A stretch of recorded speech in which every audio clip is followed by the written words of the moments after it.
Hey guys, so just a little broadcast actually about the electric cello.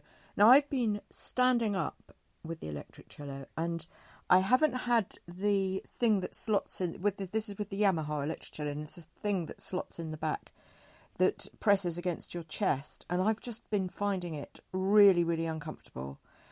It really digs in, and I mean, you can either put it sort of on your boobs, which is just really uncomfortable, or underneath them. Either way, it just digs in, it's heavy. And also I was playing Twinkle Twinkle Little Star yesterday for the lesson. We're doing that again today. Over at Lounges TV, that is, guys, if you want to, engage in actual lessons, that's, they're £1, so they're not expensive. And it's really useful to just actually see everything rather than just hear me doing it. Anyway,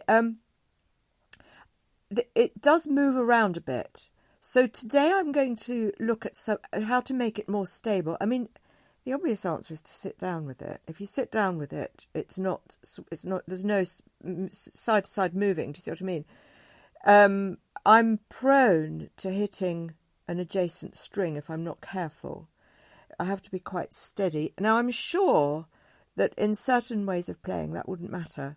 If I was doing some sort of jazz funky stuff, I could probably kind of work with this, using sort of chords and being a bit more, a bit less specific. But certainly with classical, you don't want to be doing stuff like that. So I'm finding it a little bit awkward. The other thing I'm going to try today is I've got a cushion which came with the not jock strap. What's his name? I can't remember what his name is. The guy who designed this, the stand-up stirrup. Why do I keep wanting to say jock strap? Because it's Block. His name's Block. I think it's called the Block strap. I'll check that out. I'm so sorry, guys.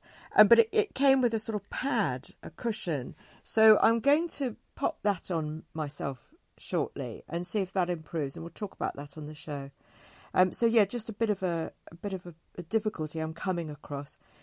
I can always sit down with it, of course I can, and if it proves to be too difficult standing up, I just like the thing with standing up is for a teacher you can move towards the mirror. I've got a 6-foot mirror, so that my students can see what I'm doing, how I'm holding things.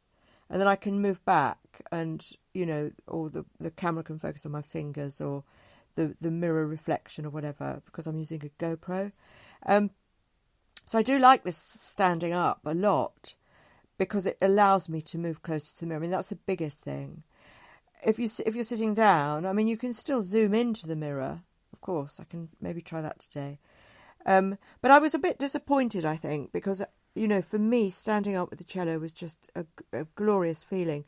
But perhaps the best thing to do is to sort of alternate and use different ways of doing it. I certainly love practicing standing up when I'm doing my scales and things like that on my own in my bedroom. I find it easily the most comfortable way of, working laborious, repetitive practice sessions. I think sitting down you can get a bit compressed if you're not careful, and you get strain on your neck and your back. So I have found the standing up cello to be an improvement on sort of posture and things like that. Still waiting for the viola, obviously, but I've been putting up on the blog some Suzuki viola stuff. So if you're a violist, do pop along, and there will be, loads of free stuff, tons of free stuff on the website, suzuki.school. And there will be some superb lessons coming up, I promise, as soon as my electric viola arrives. So that's my update for today. Pop along, go and see what we're doing. There's lots of exciting things. Music saved my life. I hope it can save yours too. And look for iServalan on Lounges TV. And you should be able to find on all my websites and blogs and what have you, links directly to the lessons.